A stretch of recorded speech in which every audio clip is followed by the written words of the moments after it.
Assalamualaikum warahmatullahi wabarakatuh. Waalaikumsalam warahmatullahi wabarakatuh. Bismillah, walhamdulillah, wassalatu wassalamu ala rasulillah Sayyidina Muhammad bin Abdullah wa ala alihi wa sahbihi wa walah. La hawla wa la quwwata illa billah. Rabbi shrah li sadri wa yassir li amri wahlul 'uqdatam min lisani yafqahu qawli wa sabbit lisani wahdi qalbi. Asyhadu an la ilaha illallah wahdahu la syarika lah wa asyhadu anna sayyidina Muhammadan 'abduhu wa rasuluhu la nabiyya ba'dah. Allahumma salli wa sallim ala sayyidina Muhammadin al-fatih lima ughliq wal khatim lima sabaq nasiril haqqi bil haqq wal hadi ila siratikal mustaqim wa ala alihi wa sahbihi haqqa qadrihi wa miqdarihi al-'azim. Hadirin wal hadirat, Bapak Ibu yang dirahmati oleh Allah Subhanahu wa taala, berkhusus yang sama-sama kita muliakan dan sama-sama kita cintai, para kiai, para ulama, para ajengan BKM. Mudah-mudahan kita semua yang hadir di majlis ini Allah panjangkan usianya, Allah sehatkan badannya, Allah istiqomahkan ibadahnya. Mudah-mudahan Allah bahagiakan kita di akhirat, di dunia sampai di akhirat. Amin ya rabbal alamin. Hadirin dan hadirat yang dirahmati Allah Subhanahu wa taala, saya akan membahas satu surat yang sangat menarik, satu firman dari Allah Subhanahu wa taala yang sangat penting di kehidupan kita. Allah katakan, ba'da a'udzu billahi minasyaitonir rajim, bismillahirrahmanirrahim, wal 'ashr innal insana lafi khusr illa alladhina amanu wa 'amilus solihati wa tawasaw bil haqqi wa tawasaw bis sabr. Mohon diperhatikan. Ayat yang baru saja kita dengar maknanya adalah Allah Subhanahu wa taala bersumpah. Allah ini Pak nggak pernah sumpah kecuali hal itu emang penting, hal itu emang perlu disampaikan, dan hal itu adalah hal yang muhim. Apa bahasa Indonesia yang muhim? Penting lah di kehidupan kita tuh, perlu diterapkan gitu. Dan sumpahnya Allah ini beda sama sumpahnya kita. Kalau kita kan ngobrol dikit orang nggak percaya, demi Allah, waduh. Dagang dikit orang nggak percaya, demi Allah saya beli Rasulullah sekian. Ini kadang-kadang yang bikin dagangnya kita nggak barokah kayak gini. Kita suka bawa namanya Allah. Sedangkan setiap satu hamba saja, jikalau dia bersumpah atas nama Allah, demi Allah, itu arusnya Allah, sigasarnya Allah buatnya. Saking azimnya, saking agungnya daripada ucapan ini. Jadi nggak boleh sembarangan, jangan dikit-dikit demi Allah, jangan. Hati-hati. Kadang bahkan katanya Abdul Qadir Jeddah, berapa banyak orang yang sama Allah disiksa mulutnya, dipotong, dikembaliin lagi, dipotong, dikembaliin lagi, gara-gara banyak bersumpah sama Allah dengan hal-hal yang gak penting. Nabi Muhammad gak pernah sumpah demi Allah atas hal-hal yang berurusan dengan dunia, gak pernah. Kalau urusannya akhirat penting baru pakai kalimat wallahi atau walladzi nafsi biyadihi, sama artinya. Apa kata Allah? Ini dikatakan wal asr, demi masa, demi waktu asar. Karena waktu doa setelah sholat asar itu adalah termasuk doa yang 98% dikabul sama Allah, dikabul sama Allah Subhanahu wa taala. Antara habis asar sampai sebelum azan maghrib. Itu adalah dinamakan juga dengan sa'ah Fatimiyah. Kenapa dikatakan sa'ah Fatimiyah? Iya, karena Sayyidatuna Fatimah bintun Nabi SAW selalu berdoa di waktu ini karena mengenal daripada keagungan daripada waktu ini. Bahkan sholat yang paling besar pahalanya itu adalah sholat asar. Karena kenapa? Manusia ini sedang sibuk dengan dunianya masing-masing. Banyak orang ninggalin sholat asar nih. Bahkan dikatakan, Imam Ghazali mengatakan ada 3 sholat yang orang munafik tidak bisa ngerjain. Yang pertama yang paling utama apa? Sholat asar. Yang kedua adalah sholat subuh karena melawan rasa ngantuk. Yang ketiga sholat isya karena habis kerja. Biasanya orang tuh isya tuh habis kerja kecapean. Nanti dari isya masih lama sampai subuh, bablas sampai azan subuh, akhirnya bodoh. Banyak orang-orang seperti ini. Waktu asar itu adalah waktu yang sangat mulia di sisi Allah Subhanahu wa taala. Di sini ahli tafsir berbeda pendapat di dalam kata al-asr. Dalam kata kalimat wal asr. Apa itu makna daripada al-asr? Ada 3 pendapat. Yang pertama ada yang mengatakan al-asr itu demi masa yang ada di dunia ini, demi waktu, demi kesempatan yang ada di dunia ini. Ada juga yang mengatakan usia, artinya al-asr itu demi usia, karena usia bersangkut paut dengan waktu juga. Dan ini yang terakhir adalah pendapat yang paling kuat yang saya tadi katakan, artinya adalah demi waktu asar, karena waktu asar adalah waktu yang sangat agung di sisi Allah Subhanahu wa taala. Modal daripada kehidupan kita ini manakala kita masih diberi kesempatan oleh Allah Subhanahu wa taala. Nah, kesempatan ini wajib kita manfaatkan dengan baik. Karena nggak ada yang tahu umur kita. Berapa sih umurnya kita ini? Kadang ada yang lahir meninggal, umur 10 tahun meninggal, 20 tahun meninggal, lulus SMA meninggal, lulus kuliah meninggal. Nggak ada yang tahu. Orang itu harusnya kalau orang berakal, kalau dikasih sesuatu yang masih apa ya, masih gharib kalau kata orang. Gharib itu sesuatu yang masih belum jelas, masih asing, masih nggak tahu kapannya. Orang pasti jaga-jaga. Kalau orang berakal, kalau dikasih sesuatu yang masih belum tentu, masih belum jelas, orang masih hati-hati. Oh hati-hati, ini bisa datang kapan aja, gitu loh. Itu kalau orang berakal. Tapi kadang-kadang kita ini nggak lepas dari yang namanya syaitan. Kita selalu wasawisi syaitan, selalu dibisiki oleh syaitan. Akhirnya kita panjang angan-angan turun umur. Apa?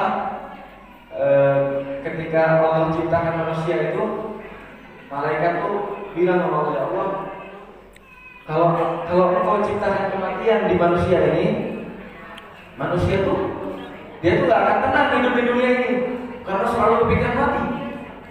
Katanya malaikat. Terus katanya Allah, inni a'lamu ma la ta'lamun. Sesungguhnya aku lebih mengetahui apa-apa yang engkau tidak ketahui, kata Allah. Sesungguhnya aku memberikan kepada manusia itu umur tadi, panjang angan-angan. Wah, dalil apa ini? Gampang. Masih umur 40, masih lama, masih 23 tahun lagi. Katanya Nabi Muhammad umur 63 kan umatnya Nabi Muhammad. Saya kan umatnya Nabi Muhammad. Akhirnya panjang angan-angan, isukan amatar. Kan bingung, belum ada persiapan, akhirnya masuk neraka. Ini yang namanya panjang angan-angan. Itu semua daripada wasawasi syaitan, daripada bisikan, daripada syaitan. Amal itu semua dikerjakan waktu hidup. Semuanya, semua amal ibadah itu dikerjakan selagi hidup. Karena kita ini hidup ini seperti jembatan. Jangan sampai lupa kalau kita ini ada di jembatan. Kita ini punya tujuan, jangan sampai lupa sama tujuan kita. Ada amal-amal yang memang walaupun kita sudah meninggal, idza mata ibnu adam inqata amaluhu illa thalatha. Kata Rasulullah SAW. sedekah jariah yang pertama. Kemudian al-ilmu yantafi'u bihi. Kemudian al-waladus shalih yad'u. Yang pertama adalah apa amal yang baik, yang kekal sampai kita setelah kita meninggal. Ada 3. Yang pertama sedekah jariah. Apa itu sedekah jariah? Nyumbang buat masjid, buat AC, buat apapun yang dipakai buat ibadah. Itu namanya sedekah jariah. Dosa juga ada dosa jariah. Ketika kita nge-share hal-hal yang diharamkan oleh Allah Subhanahu wa taala. Kita share, akhirnya banyak orang lihat, sebanyak orang lihat itu kita berdosa. Hati-hati, makanya nge-share itu di HP pun tadi. Karena dosanya itu bisa besar banget. Kemudian apa amal yang kekal? Ilmu yang bermanfaat. Ketika kita ajarkan ke orang pun menerapkan daripada ilmu-ilmu yang kita ajarkan, kita mendapatkan pahalanya sampai kita di akhirat nanti. Terus sampai dia meninggal. Kalau dia ngajarin lagi, kita dapat pahalanya lagi. Termasuk daripada amal jariah juga ilmu. Kemudian anak yang soleh, makanya didik anak-anak kita untuk menjadi anak-anak yang soleh. Karena anak soleh ini dia akan mendoakan kita ketika kita sudah nggak ada umur. Hanya penting mendidik anak itu buat bekal kita nanti di akhirat. Dia yang bakal mendoakan kita. Kalau kita nggak pernah didik anak-anak kita meninggal 2-3 hari tahlil selesai. Ketemu nanti di 40 harinya, ketemu nanti di 100 harinya, abahnya sendiri. Ini kan akhlak yang kurang bagus. Sebenarnya bagus, 40 hari sekali bagus. Tapi untuk anak itu sangat hal yang sangat kurang. Itu buat orang yang nggak ada hubungannya sama kita. Kalau buat ayah kita sendiri, seminggu sekali aja kurang sebenarnya. Tapi untuk kita ini seminggu sekali lah minimal. Apalagi dekat kan, kecuali kalau jauh. Kalau kita nggak bisa datang ke makamnya, kita berjabat jauh. Namanya ulur, nggak apa-apa. Dari itu Allah nggak usaha, Allah nggak pernah maksa kepada hambanya sesuatu yang susah bagi yang lain. Umur ini kalau udah lewat nggak bakal pernah. Umur ini sesuatu yang kalau udah lewat, ya udah. Jadi kalau kita ngelakuin kebaikan, kita senang. Kalau kita ngelakuin keburukan, kita nyesel. Kapan nyeselnya? Bukan di dunia. Orang yang nyeselnya di dunia karena amal perbuatannya buruk itu orang-orang baik. Kalau orang-orang kayak kita ini nanti misalnya di akhirat, ya Allah, betapa kita manfaati waktu kita. Ya Allah, coba dulu saya ada uang saya sedekahkan. Ya Allah, coba dulu ada majelis-majelis ilmu saya hadir. Nanti coba itu nanti la'alli itu banyak nanti kalimat la'alli itu banyak nanti di akhirat. Cuma Allah udah nggak bisa lagi untuk menolong kita semua, nggak bisa. Yang bisa menolong kita cuma amal kita sama Nabi Muhammad SAW. Makanya perbanyak sholawat. Orang kalau banyak sholawatnya itu ketika Nabi nanti mencari orang umatnya yang ingin disyafati. Tapi siapa yang kuat dengan api neraka walaupun cuma sedetik? Setengah detik, gak usah sedetik. Kadang kita ini bikin api unggun aja. Kalau terlalu besar kita dekat aja nggak bro. Sedangkan apinya akhirat itu 70 kali lipat api dunia. Masya Allah, siapa yang kuat? Kita ini lemah. Kita ini hamba, kita ini ciptaan Allah yang rapuh. Gak kuat, kita ini lemah. Nah, manakala kita menggunakan umur-umur yang kita berikan untuk perbuatan baik, seperti membaca sholawat, membaca Buddha, mendengarkan jawaban-jawaban ilmu, menimba daripada ilmu, ini semuanya akan bermanfaat untuk kita di akhirat nanti. Karena kita ini harus banyak-banyak bekal buat akhirat ini, Pak. Akhirat itu bukan sesuatu yang apa ya, bukan sesuatu yang basit, bukan sesuatu yang kecil. Akhirat ini hari yang azim. Ratusan tahun kita dihisab. Wah. Dari umat zamannya Nabi Adam sampai akhir zaman, sampai Nabi Muhammad semua bakal dihisab sama Allah Subhanahu wa taala. Jadi kita harus mempersiapkan daripada amal-amal ibadah untuk menghadapi hari-hari tersebut. Nah, Orang yang berbuat baik, orang yang hadir majelis seperti ini beruntung. Tapi kalau orang-orang yang haredang, kalau kata orang Sunda, siapa itu orang-orang haredang ya Habib?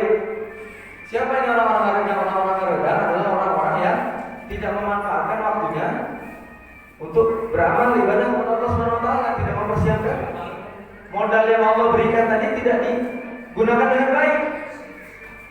Nah, ini orang adalah orang-orang yang secara tidak langsung dia siap untuk diazab sama Allah Subhanahu wa taala. Ya, saya kasih gambaran. Kira-kira nih, ini banyak terjadi di kehidupan kita. Kira-kira kalau kita misalnya karena ngasih uang sama Mas Udin misalnya, karena ngasih uang, karena ngasih uang sama Mas Udin nih, setiap hari ada ngasih uang. Ternyata Mas Udin pakai uang ini buat hal-hal yang baik. Kira-kira senang nggak anak ngasih? Senang, terus nggak anak ngasih? Terus, karena anak tahu yang anak kasih ini baik, manfaat. Tapi beda kalau misalnya kita ngasih ke Mas Udin, maaf, misalnya misal saya kasih uang, terus tiba-tiba si Mas Udin ini tadi dia nyewa akun saya pembunuh bayaran untuk menyakiti saya. Kira-kira saya nanti nggak? Uangnya dari saya dipakai untuk menyakiti saya. Ya itu begitu pula Allah SWT. Allah kasih modal sama kita, modal yang Allah berikan dipakai untuk mengumpulkan nikmat Allah. Di situ Allah menurunkan. Lah wajar kalau kita memakai modal tadi untuk hal-hal yang buruk, kemudian hidup kita dibikin riwuh Allah.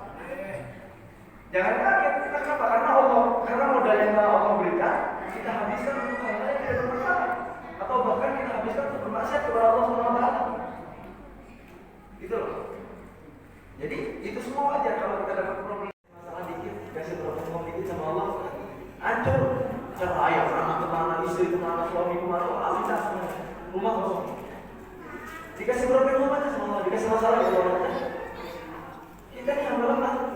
Dikasih masalah dikit udah amburadul gitu. Makanya kita harus pegangan sama Allah. Kita ini kalau nggak pegangan sama Allah udah bisa ngomong kata gitu. Tidak bisa gerok. Kita ini harus kehidupan kalau nggak dibarengin sama Allah, kalau nggak dibarengin dekat sama Allah, udah nggak bisa kita harus kehidupan. Setiap hari doa dia harus beriman. Kalau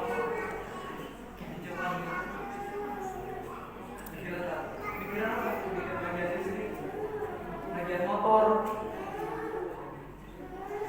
Karena waktu kita habis buat bikin hal yang gak penting. Gitu loh. Waktu itu hayo, itu pakai pikir bagian listrik. Dipikir mau harus sama coba. Mau harus. Apa katanya Abu yang Maliki? Saya kasih faedah. Abu yang Maliki kasih faedah untuk orang-orang seperti kita. Apa kata Abu yang Maliki? Benerin urusan antum sama urusan Allah. Urusan antum sama Allah dibenerin. Kalau urusan antum sama Allah benar, Allah akan bakal benerin urusan antum nanti. Yang ngasih masalah siapa sih? Siapa yang ngasih masalah ini? Allah yang ngasih masalah. Yang bisa nyelesain siapa?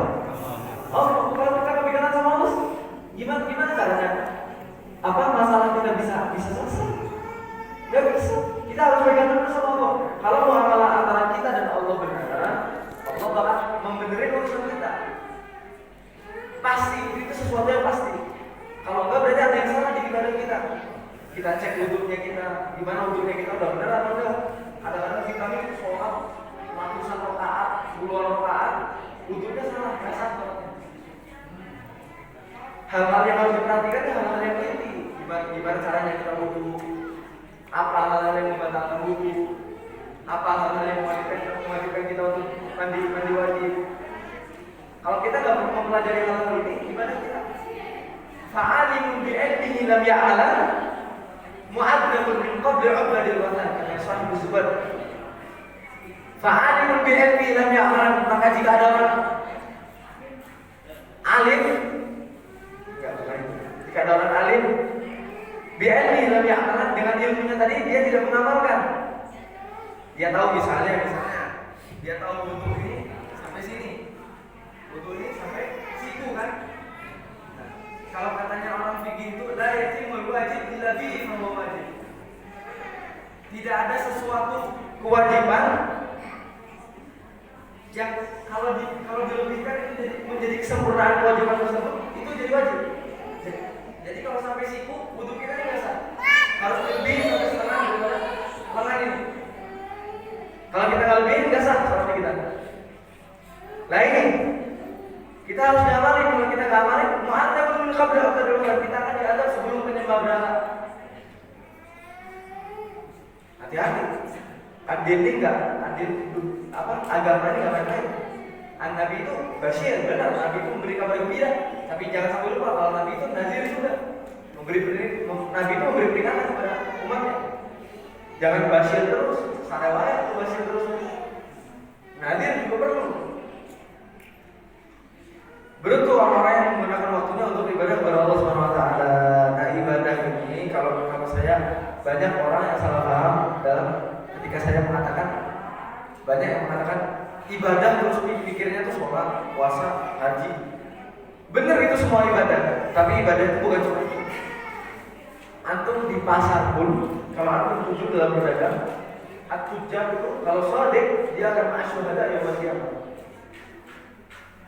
Pedagang itu kalau dia jujur, dia akan dikumpulkan bersama para syahid dari hari kiamat, sama para anbiya. Masya Allah. At-tujjar, pedagang yang jujur ini derajatnya sangat tinggi di sisi Allah. Nah ini juga ibadah. Terus apa lagi? Antum di luar, antum bisa ibadah. Jalan, antum jalan ke rumah bisa antum ibadah. Gimana caranya? Ketika antum ketemu sama orang, antum interaksi dengan manusia dengan baik, senyum, sapa assalamualaikum. Dengan anaknya Nabi orang tuh kalau senyum orang yang lihatnya senang. Jangan merenung terus orangnya lihatnya jadi. Namun sih, ini asal ribuan gitu. Orang jadi kadang kita nih keadaan kita nih mancing orang buat ngegibah kita gitu. Kita nih kadang-kadang ngerasa orang yang paling diberi masalah oleh Allah Subhanahu wa taala. Kita nih orang paling bermasalah. Yang lainnya nggak ada yang dikasih masalah seberat kita enggak. Kadang misalnya ada apa-apa masalah, misalnya kemiskinan, berkemah apa segala macam. Anda dikasih berkemah misalnya sama Allah. Antum dikasih kemiskinan. Broken home itu kadar daripada kekuatan Anda. Ketika broken home Anda kasih ke antum bakal keluar. Ketika kemiskinan yang Allah berikan kepada antum diberikan kepada Anda, antum bakal keluar. Jadi Allah itu memberikan musibah sesuai dengan kadarnya masing-masing. Allah timbang, nggak bakal salah ya. Jadi kalau ketemu sama orang itu senyum, bisa pakai agama Nabi SAW itu daripada ibadah yang paling dicintai sama Allah. Muamalatul khair, muamalah sama manusia dengan baik. Gimana caranya kita interaksi dengan manusia? Gimana caranya kita jabar khawatir? Kalau kata Nabi SAW, jabar khawatir itu adalah sifat yang paling dominan di baginda Nabi Muhammad SAW. Menyenangkan hati orang. Kalau kita dicintai itu, kalau kita udah tahu ceritanya nih, kita diceritain, tapi kita udah tahu, kita bilang, oh masa? Seakan kita nggak tahu. Untuk apa? Untuk menyenangkan hati saudara kita. Jangan kita, masa apa? Kamu harus bilang. Orang yang cerita, orang itu kalau menggembirakan hatinya orang Muslim itu pahalanya seperti membangun Ka'bah. Tapi sebaliknya orang kalau bikin sakit hatinya orang Muslim itu dosanya seperti orang menghancurkan Ka'bah. Bayangkan dosanya ini sangat amat besar dan pahalanya ketika kita nyenangin hati orang Muslim itu sangat amat besar. Orang nyenangin hatinya orang bikin orang Muslim senyum sekali itu lebih baik daripada orang sholat 70 rakaat. Jadi muamalah interaksi sama manusia itu perlu. Nabi itu interaksi sama manusia. Nabi seandainya Nabi interaksi sama manusia nggak bakal menyumbang Nabi. Nabi itu adalah orang yang paling baik interaksi sama manusia. Sampai Sayyidatuna Khadijah milih Nabi Muhammad untuk menjadi suaminya. Saking apa saking jujurnya dalam berdagang, dalam bermuamalah sama orang. Naik ekonominya Sayyidatuna Khadijah gara-gara diperdagangkan oleh Nabi Muhammad SAW. Nabi Muhammad yang lobby, Nabi Muhammad yang bisa ngomong ini segala macam. Akhirnya berkembang bisnisnya. Sayyidatuna Khadijah melakukan ke sana. Orang itu amanah itu perlu. Jadi kita hidup ini bersosialisasi di dunia ini Pak. Bukan cuma ibadah di masjid ada juga. Kemudian apa?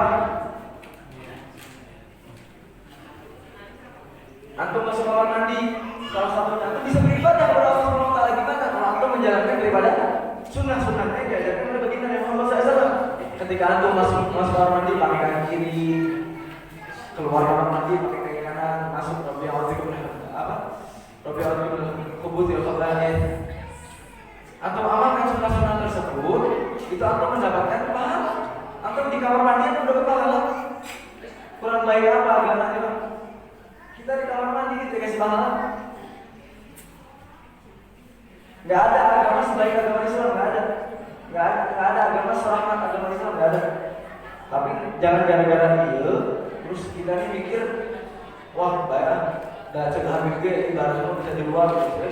Cicing di halal iman, pakai baju, rokok baju minyak, baik, bisa ibadah di luar gitu. Bukan gini maksudnya, ini bukan ibadah, ini namanya orang berdoa. Bukan ibadah, ini namanya orang yang khosar, orang yang rugi. Kalau antum ada waktu antum datang ke masjid, ketika antum tidak ada akses buat ke masjid, nggak ada waktu, sibuk ini segala macam, baru antum melakukan sunnah-sunnah tersebut. Jangan masjidnya ditinggalin, terasa manusia ditinggalin, nggak ada amal ibadahnya, asli kali. Harus pintar-pintar memanage apa yang kita terima dari orang. Gak bisa semua kita mau berarti kita nggak mesti. Enggak, jangan kayak gitu. Kadang kita ini kalau dikasih kabar gembira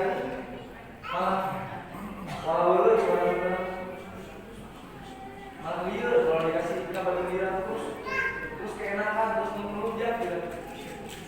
Makanya Nabi itu bersih lagi. Nabi itu perlu buat orang kayak kita. Kita ini perlu dikasih peringatan. Karena kenapa? Kalau dikasih kabar gembira terus, dia itu melunjak kita. Kita ini hamba-hamba Allah yang gak punya akhlak sama Allah. Kemudian apa? Kita lanjut. Allah Subhanahu Wa Taala berdialog kepada orang-orang yang beriman bahwa manusia yang ada di muka bumi ini seluruh manusia, mau yang Islam, kafir, kaya, miskin, semuanya, presiden, rakyat, semuanya, itu semua manusia adalah dalam keadaan rugi. Kata Allah, Innal insana lafi khusr. Sungguhnya seluruh manusia itu dalam keadaan rugi. Siapapun dia, kecuali siapa? Illa. Di sini Allah pakai illa. Ada tulis istisna. Ada huruf pengecualian. Dikecualikan daripada orang-orang yang apa tadi? Orang-orang yang rugi adalah orang-orang yang tidak rugi. Siapa itu orang-orang yang tidak rugi? Alladzina amanu illa alladzina amanu. Kecuali orang-orang yang beriman. Apa ini iman? Orang yang tidak rugi adalah orang yang beriman kepada Allah Subhanahu Wa Taala. Ini kita timbul pertanyaan, apa sih orang beriman itu? Kita setiap khutbah Jumat, ittaqullah, nggak takut lagi sama Allah. Padahal tiap minggu dari nasihatin, baku hati kita nih. Wa inna ba'dahu min nasi rabbil rahim qalbul qasi. Allah hafal. Dan paling jauhnya hati di sisi Allah Subhanahu Wa Taala adalah hati yang baku, hati yang qalbul qasi, hati yang keras. Gimana caranya? Kita harus banyak ibadah, harus banyak sholawat untuk membersihkan hati ini tadi. Semakin bersih hati itu tadi, semakin dekat kita sama Allah. Apa itu ibadah sih Pak? Apa itu ibadah? Ibadah itu imtithalul awamir wajtinabu nawahi, mematuhi segala perintah Allah dan menjauhi daripada larangan Allah Subhanahu Wa Taala. Jadi semaksimal mungkin kita melakukan apa-apa yang diwajibkan oleh Allah, dan semaksimal mungkin kita menjauhi daripada apa-apa yang diharapkan oleh Allah Subhanahu Wa Taala. Allah tuh lamma ra'a as-sidq fi qalbi 'abdihi. Allah tuh kalau melihat kejujuran dari dalam hati hamba ini jujur, hamba ini pengen benar-benar ibadah, hamba ini pengen jauh dari maksiat. Allah tuh lihat Pak, Allah tambahin iman kita. Allah tuh lihat sama hambanya. Jadi Allah tuh tak buta. Allah tuh lihat sama hambanya. Kalau antum jujur pasti dibantu sama Allah. Kalau antum tidak dibantu sama Allah berarti hatinya antum kurang jujur. Gitu. Kadang-kadang kita ibadah pengen lihat orang, ria, ini segala macam. Itu namanya bukan ibadah. Nanti antum di akhirat antum sama Allah disuruh minta sama, misalnya antum ibadah pengen dia sama si A. Ketika antum di akhirat antum minta pahala sama Allah, atau minta sama si A. Jangan minta sama kamu ibadah karena si A bukan karena aku. Sedangkan si A nggak bisa kita Si A nggak bisa apa, nggak bisa kasih kita pahala sedikit pun nggak bisa, ya kan? Nah, Pak Bu semakin tinggi iman itu, semakin tinggi ibadah. Orang tua kalau iman semakin tinggi, banyak sholawat, ibadah, itu iman itu semakin tinggi, semakin dekat dengan kegetolan ibadah, istiqomah. Dia akan dekat dengan yang namanya istiqomah. Naik lagi dia akan meninggalkan daripada hal-hal yang dikenal kepada Allah Subhanahu wa Ta'ala. Jadi derajat pertama adalah ibadah, kemudian istiqomah, kemudian tarkul ma'asi. Derajat yang paling tinggi ini kalau orang itu sudah meninggalkan daripada maksiat, hal yang sulit. Apa kata Imam Ghazali? Di sini beliau menjelaskan tentang iman. Beliau menjelaskan iman itu ada 3. Imannya para malaikat, imannya manusia, dan imannya iblis. Iblis itu punya iman, Pak. Iblis itu punya iman. Jangan salah. Iblis itu dulu adalah orang yang paling dicintai sama Allah. Yang paling dicintai sama Allah itu melebihi malaikat itu iblis. Iblis itu ibadahnya dulu getol, tapi karena dia sombong dia turun ke dunia. Kemudian imannya iblis itu apa, Habib? Imannya iblis itu yanqus wala yazid, terus menurun, nggak pernah naik. Itu imannya iblis. Iman iblis terus dijerumuskan oleh Allah Subhanahu wa Ta'ala. Alhamdulillah mudahnya. Sebaliknya, imannya malaikat itu gimana, Habib? Imannya malaikat itu nggak dikasih nafsu sama Allah, dan imannya sama Allah ditetapkan yazid wala yanqus, terus bertambah tanpa berkurang. Itu malaikat. Nah, manusia diciptakan sama Allah, imannya ini mutawassit bainahuma. Di tengah-tengah adalah iblis dan manusia dan malaikat. Jadi bisa naik, bisa turun. Makanya manusia ini kalau dia benar, kalau dia dekat sama Allah, dia bisa melebihi daripada derajatnya malaikat. Tapi kalau dia jahat, dia bisa lebih jahat daripada iblis. Fir'aun itu Pak pernah jalan iblis, saking CS ulang gitu iblis. Wah, teman dekat anak sahabat anak iblis. Wah, CS ulang. Ente minta apa dari anak kasih semua permintaan ente apa? Katanya Fir'aun, anak minta sapinya orang itu mati. Iblis nggak bisa, dia nggak bisa matiin sesuatu. Allah yang meninggalkan sesuatu nggak bisa. Iblis itu nggak bisa mengendalikan tentang.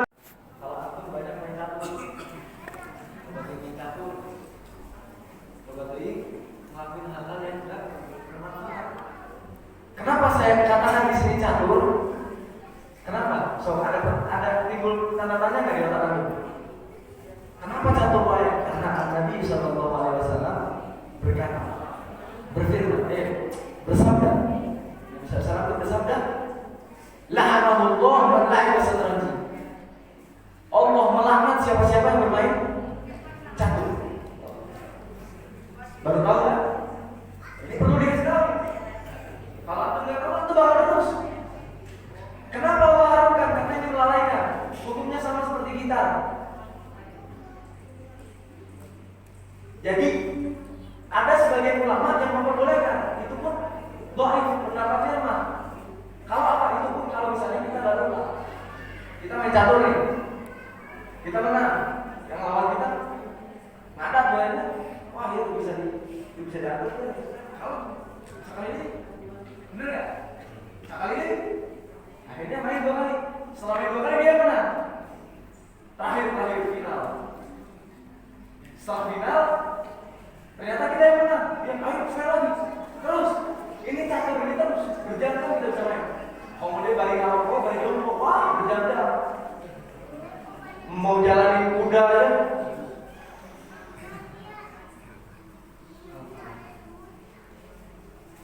Ngambil apa? Saya ngambil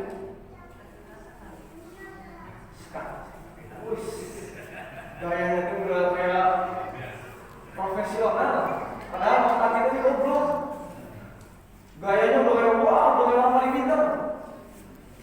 Dari yang hijau tuh. Wah, gayanya selangit.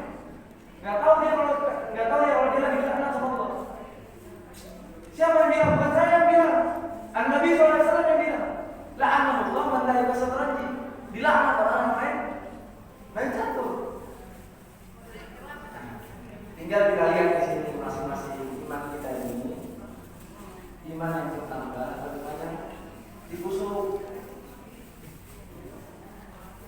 iman kita ini nambah, terus hawil ala imtihan Allah ya. Usahakan diri kalian itu selalu dekat dengan hal yang diperintahkan sama Allah Subhanahu wa taala supaya iman tadi semakin naik, semakin kuat. Nah, sebaliknya kalau iman antum lagi titik bros, lagi jatuh iman antum, lagi ada di titik terendah iman antum, gimana caranya? Kata Nabi sallallahu alaihi wasallam, qala Rasulullah sallallahu alaihi wasallam, jadidu iman perbaharuilah iman kalian. Gimana caranya memperbaharui iman ini? Dengan mengucapkan la ilaha illallah. Sekarang bareng-bareng kita baca la ilaha illallah Muhammad. Kita baca 3 kali dengan hati yang orang kalau baca la ilaha illallah dengan hati yang jujur ingin mendapatkan ridho dari Allah Subhanahu wa taala, itu arsy Allah itu goncang. Allah itu bangga sama kita. Allah akan bilang kepada malaikat, lihat hamba menyebut namaku dengan rasa yang penuh harapan.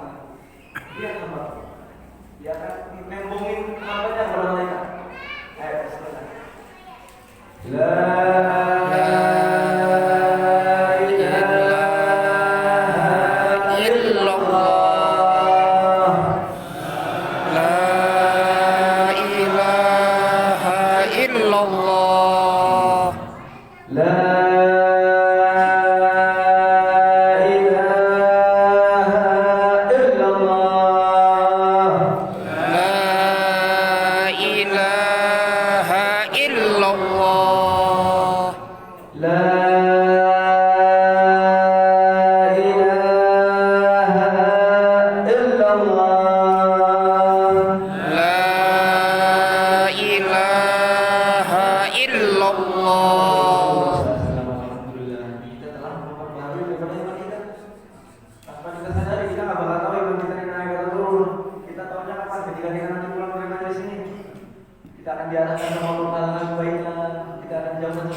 kita kadang tahu amal ibadah apa.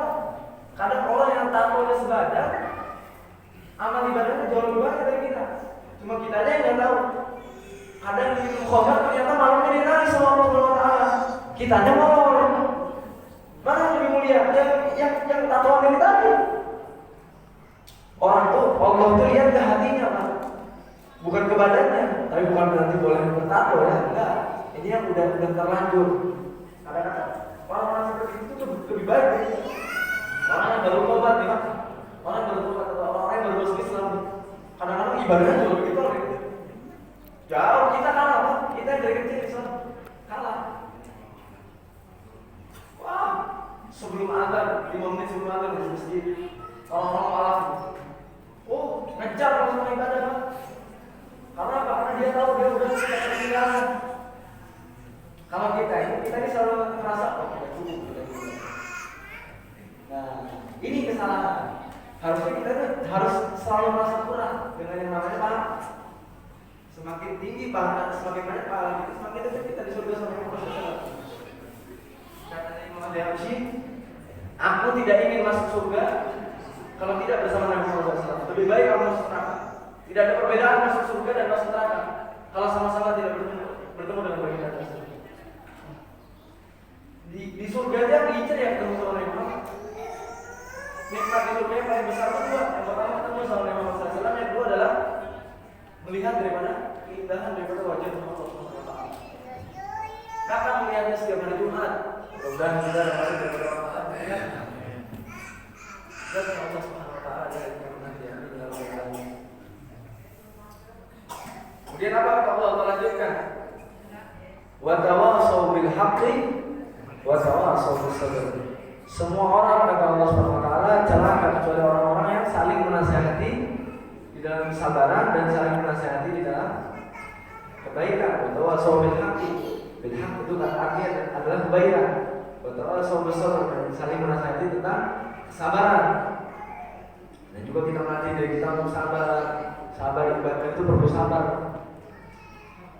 Kalau level kayak kita nih ibadah ini sangat perlu sabar karena jujur nggak enak nggak ibadah. Siapa yang ngerasain amal ibadah enak di sini? Dikit pasti. Kebanyakan dari kita pasti ngerasa nggak enak ibadah. Habis sholat keluar masuk pulang. Padahal di rumah nggak ada apa-apa. Sama kita duduk di masjid sama duduk di rumah sama. Kadang-kadang kita bawa HP kita tinggal di rumah biar ada alasan. HP tinggalan di rumah. Pulang nggak balik. Ini sering terjadi di kita. Nah, para ulama menjelaskan sabar itu dibagi jadi 3 bagian, Pak.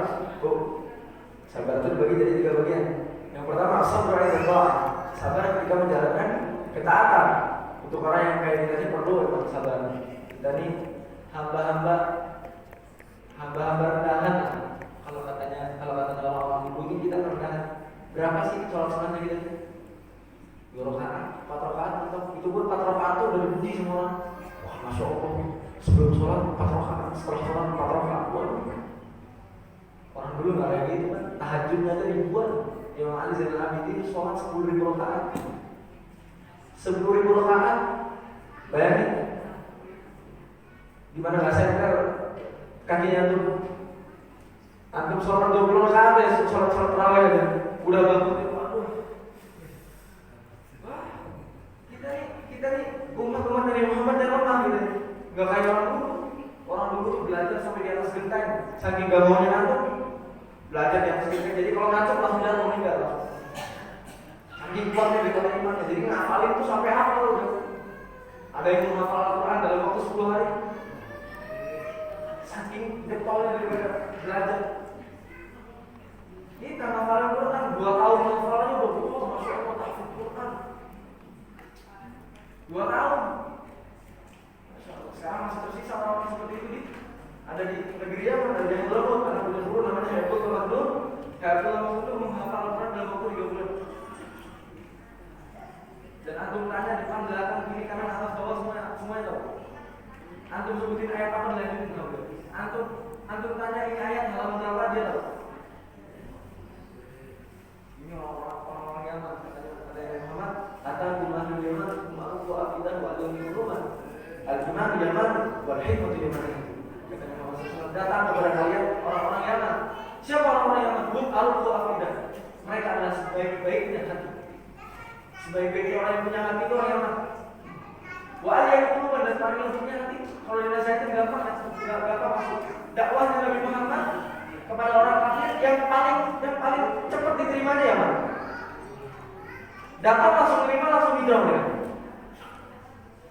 Al-iman yaman. Kalau antum bicara daripada iman jiwa, antum ingin mengupdate daripada iman benar-benar, ingin menservis iman, datang ke negeri. Walaupun 40 hari datang ke ziarah Nabi Muhammad, Sayyidina Ahmad Al-Muhajir, Sayyidina Abdullah Al-Rus, Sayyidina Abu Bakar As-Siddiq, datang orang-orang seperti itu. Itu kita mengupdate daripada iman kita. Nanti kita akan bertemu orang-orang yang ngesol sepatu, ngejahit sepatu, ternyata wali Allah. Bayangin, yang disuk, yang dipasang wali Allah. Bahkan kita di sana tuh dilarang untuk sekuton sama anjingnya. Sama anjingnya aja kita nggak boleh sekuton. Nggak boleh. Ada orang yang sekuton sama anjingnya tadi pulang mulutnya dirubah sama anjingnya. Bayang, kualan bagaimana? Siap kita kalau datang ke dunia itu. Nggak boleh, kita nggak boleh sekuton. Di sana tuh kambingnya aja konaan, binatangnya aja di sana tuh konaan. Serius, binatangnya tuh di sana konaan. Makan kardus, kambingnya makan kardus. Dan subhanallah itu, sampah atau kasih sampah dimakan sama dia. Subhanallah. Anak datang ke negeri Yaman hari pertama udah kaget, masya Allah, itu kambing serius makan kardus. Iya, di sini kambing semua makan kardus. Bayangin, di sini kambingnya dia minta servis bintang 5, rumput yang bagus, yang hijau, yang masya Allah. Kambingnya bawel di sini. Di sana mah kambingnya udah dewasa, kambingnya tuh dewasa. Sini kambingnya manja di sini mah. Itu kambingnya gimana manusianya? Masya Allah, orang-orang ditarik tuh kalau antum minta doa. Kalau antum minta doa, antum dimintain doa balik. Mintakum akbar ya Allah, antum lebih baik dari antum lebih. Itu orang-orang. Kalau dimintain doa bukan langsung sulit. Wah, merasa lubang kabul kan doa. Kita kan kalau dimintain doa, kalau dimintain air, kalau jadi orang tokoh masyarakat dikit dimintain air langsung. Mudah-mudahan. Wah, bilang mintakum akbar. Anak minta doanya antum juga. Karena bukan cuma ludah kita yang barokah ini kan. Katanya Nabi Muhammad SAW tuh ludahnya orang muslim semua barokah. Tapi kadang-kadang kita nih pengennya sama habaib aja. Kalau sama orang-orang yang biasa kita nggak mau. Padahal sama aja barokah. Itu loh kan. Jadi jangan suka ngebeda-bedain orang. Wah, dia mah di bawah Korea mentalnya. Gitu pandangannya sama orang, gimana kita mau naik iman kita? Kita harus bisa memanage daripada hatinya kita. Kemudian ibadah itu saya katakan tadi perlu sabar. Kita ini sholat sunnah 6 rakaat, ba'diyah maghrib aja udah susahnya minta ampun. Emang kata Nabi Muhammad SAW, man ahya sunnati inda fasadi ummati falahu ajrun syahid. Barang siapa yang menghidupkan sunnahku ketika dunia ini lagi rusak, inda fasadi ummati, ketika umatku ini lagi rusak, dia menghidupkan sunnahku, falahu ajrun syahid. Maka dia mendapatkan ajar atau pahala seperti orang yang mati syahid. Jadi kalau kita mengamalkan sunnah di zaman sekarang ini, pahalanya seperti orang syahid. Baik, dijamin surganya sama Allah, gak bakal masuk neraka. Asal kokoh sama sunnahnya Nabi Muhammad SAW. Terus kemudian kata Nabi, as-sabar 'inda tarkil ma'asi. Ini adalah sabar yang paling sulit. Meninggalkan maksiat itu jauh lebih susah daripada melakukan ketaatan. Orang banyak ibadahnya getol, tapi keluar dari masjid masih maksiat. Mungkin masih banyak. Jadi ibadah itu tingkatan rendah. Kalau antum sidik, kalau antum orang-orang yang jujur, antum adalah orang-orang yang meninggalkan maksiat. Meninggalkan maksiat itu jauh lebih baik daripada melakukan ketaatan. Karena jauh lebih susah, melawan nafsunya lebih besar.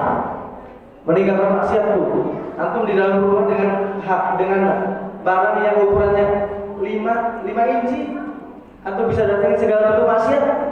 Masya Allah, aku mau datangin pelacur atau mau datangin apapun, aku bisa. Sekarang akses maksiatnya gampang sekarang. Itu makanya meninggalkan maksiat itu jauh lebih susah daripada melakukan ketaatan. Makanya pahalanya jauh lebih besar. Meninggalkan.